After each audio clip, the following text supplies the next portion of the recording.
Now, remember when it comes to the ACT reading, there's going to be a long passage and 9 questions that students have to work through within that passage. However, not all questions are created equally. In a case like this is a hidden line reference question because it's pointing us back to a very specific part of the passage in order to find the answer. So, this is definitely a question we want to do earlier when we're working on our passage, one of our first couple, because not only is it telling us what to look for, it's telling us where to find the answer. So it's asking me about main idea. Now, as somebody who's been working in the test prep and tutoring space with standardized tests for almost 30 years, I am extremely familiar with the common traps that the ACT test writers put in place. And we're going to take a look at some of those traps within these answer choices before we even have to dig into this question.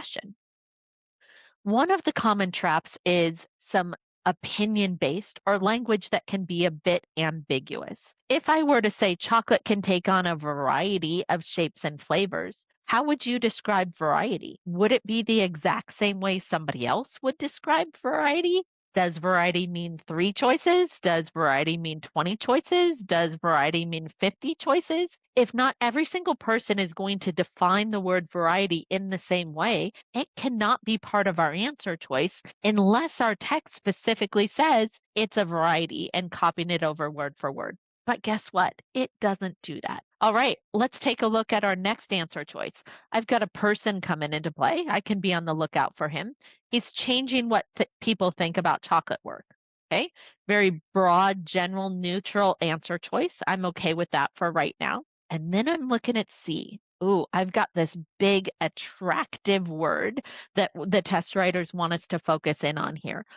All pastry chefs. So this word is extreme because it is all inclusive, 100% black or white. If I'm a pastry chef, it means that I would be required to do this similar work with chocolate as this other G guy is that they're talking about. We cannot have extreme language within our answer choices. So I am definitely going to eliminate C. And then I'm going to look at D. And what do we see coming into play down here? Chocolate sculptures are a very popular art form. What does it mean to be very popular? A lot of people like it. Is that 51% of the people? Is that 89% of the people? And who's to say that it's popular, right? This is opinion based language, and we cannot have this opinion based language in our answer choice. So I'm going to eliminate this as well. Now, if somebody said, I need you to guess without reading the text, I would definitely guess answer choice B because it doesn't have the use of this opinion based word of variety in it.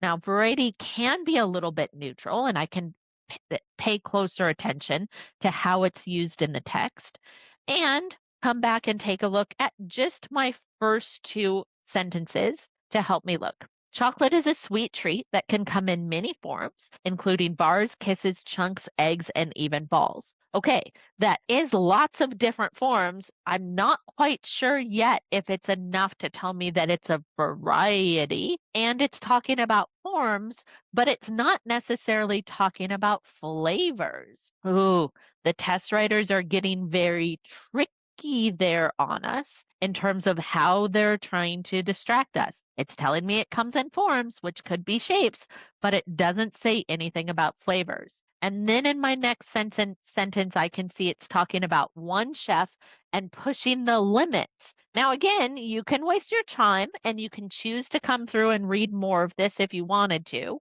But that just means there's going to be other questions that you don't have your full force of time when you need it in order to determine that best fit answer. So I'm going to pay attention to those known test writer traps. I'm going to choose answer choice B and move on. Thanks for joining me. We'll see you soon.